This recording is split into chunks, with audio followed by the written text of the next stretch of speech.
Today's episode is about career transitions. You can use your previous experience as the basis, as a foundation, and this can help you to build your next career much faster. You're still moving forward.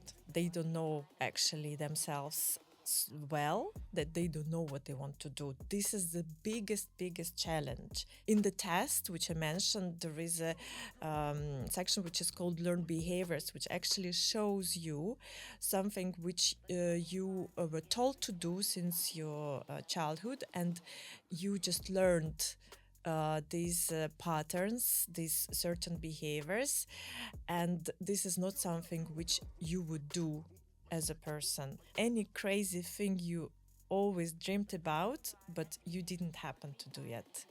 So my advice, go and do it. Once we go and finally do what we always dreamt about, we feel that we can.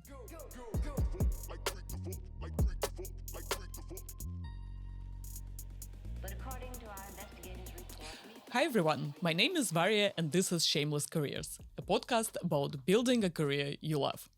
Today's episode is about career transitions. If you feel stuck where you are, how can you gain clarity on your next career step? How can you discover what you want to do instead and choose between many different options? And how can you maximize your LinkedIn to get the job you want or even start your own business? I'll be discussing with all of these topics with my guest, Maria. Maria is an international career consultant who coaches executives, business owners, and senior leaders across industries on career transitions and building a powerful brand on LinkedIn. So, Maria, thank you so much for being here with me today. Hi, Vara. Thank you very much for inviting. Super. Let's start with the first question. How many people do you see who are stuck in their careers, and what do you think is the trigger for them feeling this way? Well, there are quite a lot of people like this, and especially since the pandemic, there is a trend where people want to change, but they don't know how. And they see lots of other people are changing careers, and they're afraid to make that step. There are a lot of different triggers, but the mains are usually you are not satisfied with your current job. It's the salary or the tasks you perform. You are no longer interested in them, but you still continue doing them, and your manager does not notice that you are not happy. So you need to go actually and talk about this. So this is the main trigger, I would say. And you have mentioned to me that one of the trends that you see is more and more people looking for purpose. So can you tell me a bit more about that? At which age do these thoughts come to you, and how do different people define purpose for themselves? Yes, there is a current trend of feeling more purpose from what you do, and actually it was not like this before. So for example, the generation of people who are currently in their 40s and 50s, they would only discover they would start looking at the purpose mainly around 40 years old, once they let's say they find themselves in the middle age crisis and they understand that what they do is no longer satisfies them, and they can actually make that change, and before they could not do that. And what I can see that people start talking more about the purpose the older they are.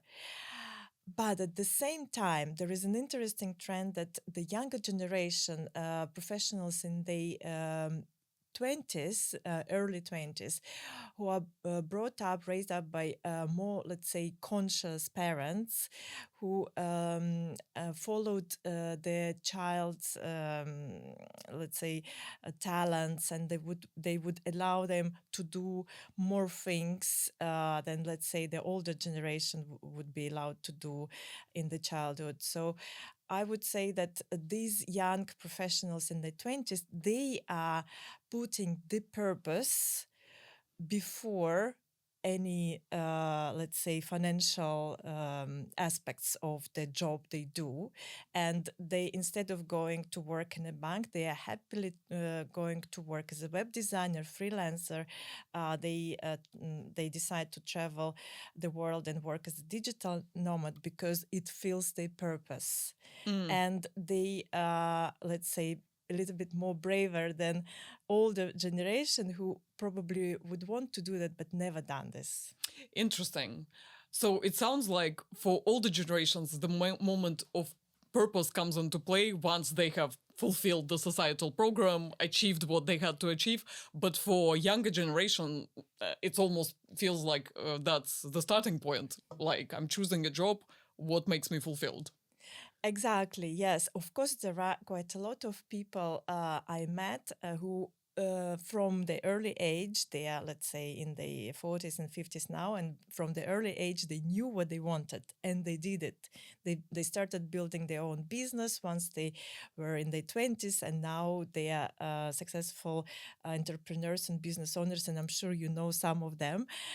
And these are the, let's say, there is no many people like this. Most of the people, they would satisfy someone else's dreams. They would follow, let's say, a traditional path, going to into traditional industries, and going to work in, let's say, safe jobs, which would guarantee an income, but not necessarily guarantee the satisfaction and fulfillment on a long term, let's say, for them. And I would say that it's not bad. It's okay to fulfill your ambitions and go to work for a company which is a recognized brand and being part of it, because you can learn a lot being within large companies in traditional industries and following someone else's path, whilst you're still discovering what you really want to do in life. It is okay. It's just if at that stage for you, your purpose is not very important, and it's more important to fulfill your ambitions, to reach a certain status. For example, I would say the most popular ambition is to become a C-level executive. If we're talking about corporate world, and it's absolutely fine. You can do that, but we just need to understand that this can lead about forgetting about your own wills, about your own purpose, what you wanted to do when you were a little bit younger and when you did not know anything about status and prestige. Interesting. And just to wrap up with the purpose topic, how do people define purpose for themselves? Because on the one hand, and I keep saying it and this asking these questions in these interviews here, we speak about purpose a lot, but it's quite a vague term. What do people mean when they say purpose? Like, what examples have you seen in your practice of people who reach their purpose? Like, what is it for them? For each of us, it's something very unique, and only you know what it is, what can drive you. It can be your venture, it can be some actions you do on a daily basis, and you can call it a purpose. And now let's shift gears to the how. So how do you help your clients discover their path and their next career step? We start from self-awareness, because this is probably what unites quite a lot of successful entrepreneurs, and not only entrepreneurs, but also C-level executives. The more you know yourself, the better you know what you're gonna do next. So we work with, let's say, four main components of when it comes to self-awareness. We look at what are your strengths, where you're the top performer. It's something what you like doing and you do it very well. The other component for self-awareness and to continue, let's say, working is hidden talents, something which you like doing, but you never get to do.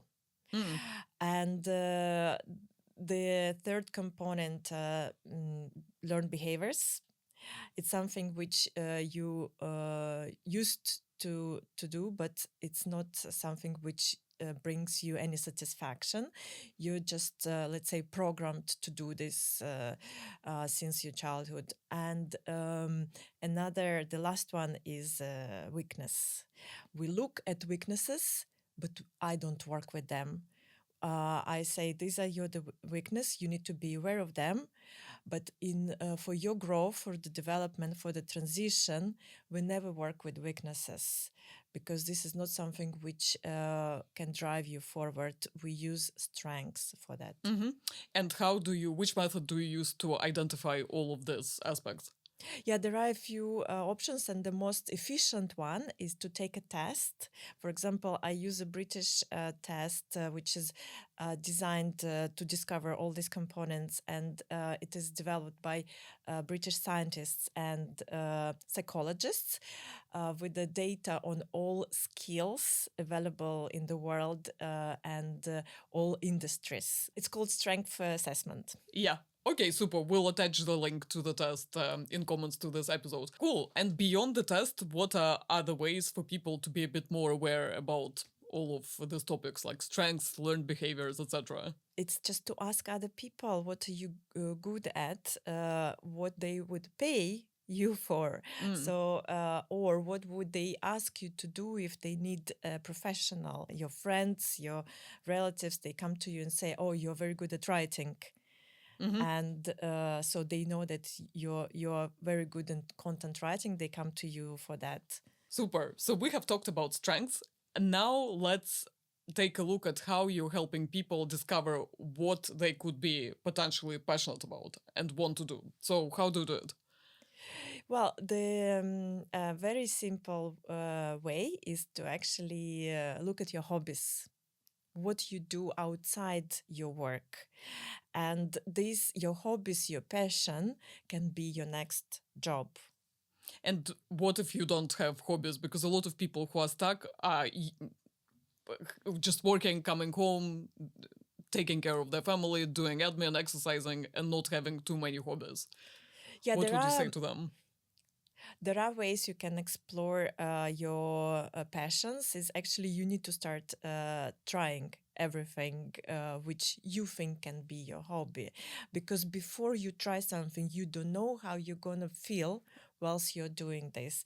And there are lots of options, especially these days. There are lots of class passes where you can sign up for some programs where every week you can go and try a different class, art class, dance class, climbing, and etc. Right. So the only method is to really try it. You can't kind of figure it out in your head. You need to have an actual experience of something that resonates with you. Absolutely, because the moment one thing is imagining yourself doing, and another thing is actually doing it. Yeah, yeah.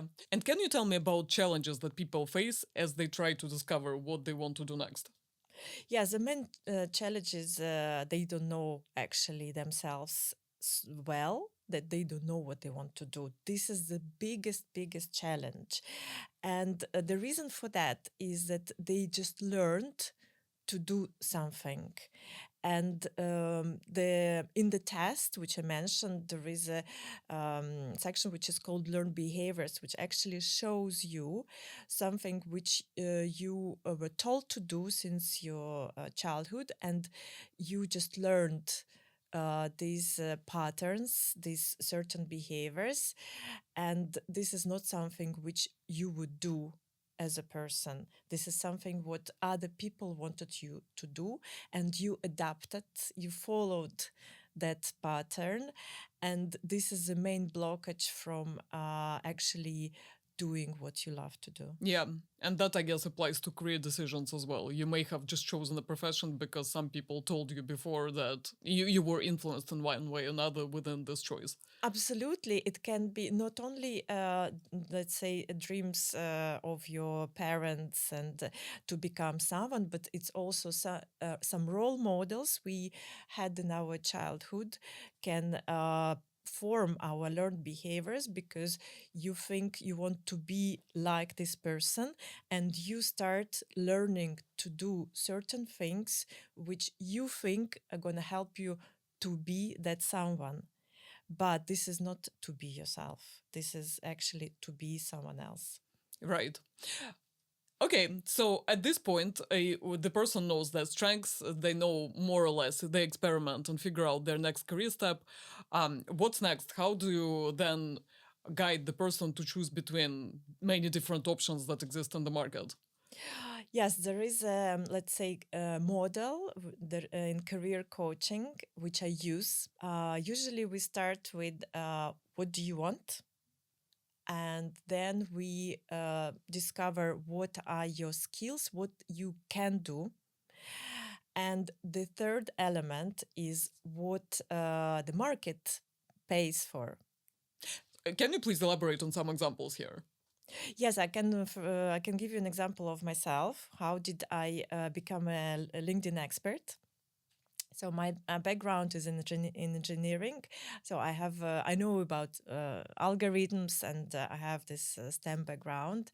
And LinkedIn is something which requires some knowledge of our algorithms to understand how it works. But at the same time, I like content writing. So putting this all together, something what I want to do, I wanted to do one-to-one consultations. Since my early 20s, I found, let's say, fulfillment in consulting people. And my skills, what I can do is the LinkedIn algorithms. And then there was a demand from the market. There was a demand from C-level executives and business owners to help them to build their personal brands on LinkedIn or find the next job. So putting all together what I want to do, what I can do, and what people are paying for, they formed my, let's say, service, which is a LinkedIn expert. Right, yeah, and that's super important because if you do something but the market doesn't need it, it can be a hobby, but it can never be like the next career or a business. A lot of people who I speak with feel scared before transitioning their careers because they think that they need to start climbing the ladder from the very beginning. You can use your previous experience as the basis, as a foundation, and this can help you to build your next career much faster. Because when you started in your, let's say, early 20s, your career, your first, let's say, you entered an industry for the first time, you really started from nothing. But once you're transitioning, let's say, from one industry to another, from middle management to senior management, from corporate to become an entrepreneur, you already have a very solid foundation. You, first of all, you have a network of people, you have knowledge base, you have certain skills, you have your strengths. And this is where self-awareness is the key. It gives you a lot of confidence to actually step into something new. That is why it's not starting from the scratch, it's continuing, moving forward, and actually growing and going up. You know, and what what you're saying now reminds me of a quote. I can't remember who that was, who said that careers right now are no longer a ladder. It's more like a jungle gym where you just pick up one skill here, another skill here, and at some point, especially given how much innovation and change is happening in the world, you never know where the unique combination of experiences and skills that you have can make you a pretty much unique or best positioned candidate for something. So, which is another testament to, okay, maybe if you don't move up with every step, it's okay. Sometimes it's worth moving sideways. Absolutely, you're still moving forward. Let's now touch upon LinkedIn and best practices of building your LinkedIn presence. Of course, LinkedIn changed over the last 5 years. At the moment, is number one trusted platform in the world. It's a professional network. It's not just a social media, and it's not a place where you just can find a job. It's a place where you can build your reputation, and you can plan. You can use it as an instrument for your career growth and also for your business growth. Once I work with someone, we establish the goals, whether it's to find a job or to find clients or to find partners. Depending on the goals, there are different strategies. And at the moment, there are so many tools which LinkedIn offers, especially since the pandemic. It's changed towards more visibility, more visual, and more, let's say, personal information about how you run your business, how you you are as an employee. You can tell a little bit more rather than just listing your professional achievements. So it became like stage to showcase your personal brand and no matter your goals. Right. So the trend is towards becoming a bit more like relatable as a person, right? So can you tell me a bit more, like what are the strategies that you are advising clients to implement as they grow their LinkedIn brand profile? First of all, I suggest to engage in conversations because LinkedIn is not just a place where you showcase yourself as a professional, but it's a place where you meet other people. And I recommend using commenting as a networking tool. Another mistake is they start posting without completing the profile fully. And this is something which I see a lot of professionals and senior professionals, business owners, they start posting without not having a banner. They start posting without optimizing their profile fully. And the result is very low engagement in posts. Even if the posts are super useful and practical, the algorithm of LinkedIn works this way that it's not going to show up to a lot of people. And when you say that you need to optimize your profile and fill out your profile, what are the best practices there? Firstly, you need to fill all the sections which are there. So LinkedIn, if LinkedIn offers you to use some tools, you just need to use it. If you don't use all sections, if you don't fill them, the algorithm just reads it that it's not filled out completely. If there is a section of recommendations and you don't have any recommendations, you need to go and request some recommendations. What else about algorithms that we need to be aware of, like in terms of hashtags or anything that you absolutely need to know to make sure that the algorithm is on your side? When it comes to hashtags, they are not relevant anymore. Since last year, yes, I can see people are still using hashtags, but each hashtag used to have a page before with number of followers. There is no these pages anymore for each hashtag, so hashtags are not relevant. Another, let's say, thing which I would recommend to do is adding your skills, especially if you're looking for a job. This is very important to add as many skills as possible to your experience because different companies using different names of the same skill, they describe it in a different way. And the name of the skills, how they're called, they are your keywords. And let's say the job search is very popular these days. 87% of recruiters, they find candidates on LinkedIn, which means they use LinkedIn to help to filter the right candidates. And that first filter is done by LinkedIn, not by the recruiter. And how about growing the following? So you have mentioned that hashtags are not important. So what actually can help you grow your LinkedIn following as much as possible based on algorithms? The main direct way is to connect with as many people as possible and commenting, helping others to discover you. And how can you connect with as many people as possible every day? Yes. There are different tools. There are paid tools, which is called premium business or premium career, which allows you to connect with as many people as possible. Also, you still can connect with many people, or even without these paid tools. It's just you won't be able to send a lot of connection requests with a personalized note if it's not a paid version of LinkedIn.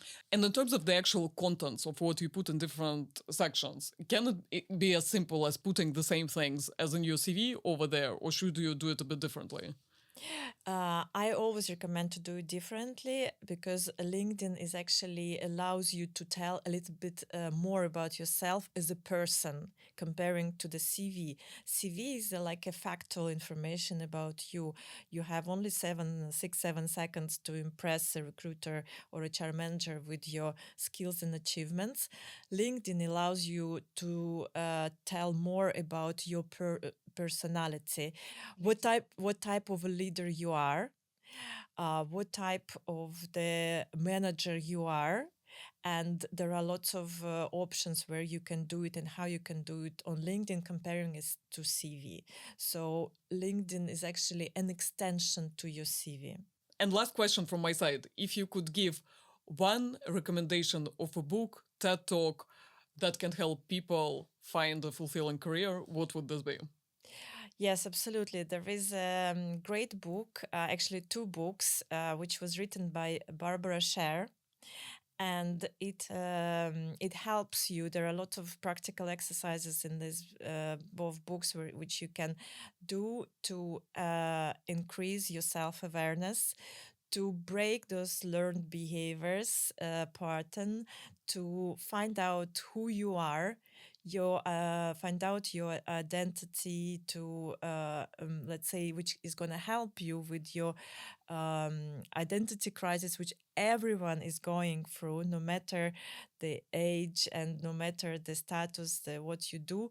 We all have these little identity crises. So these two books by Barbara Sher, they can help you to identify who you are, what you want to do, and how to do your next career step. So one book is called I Can Do Anything.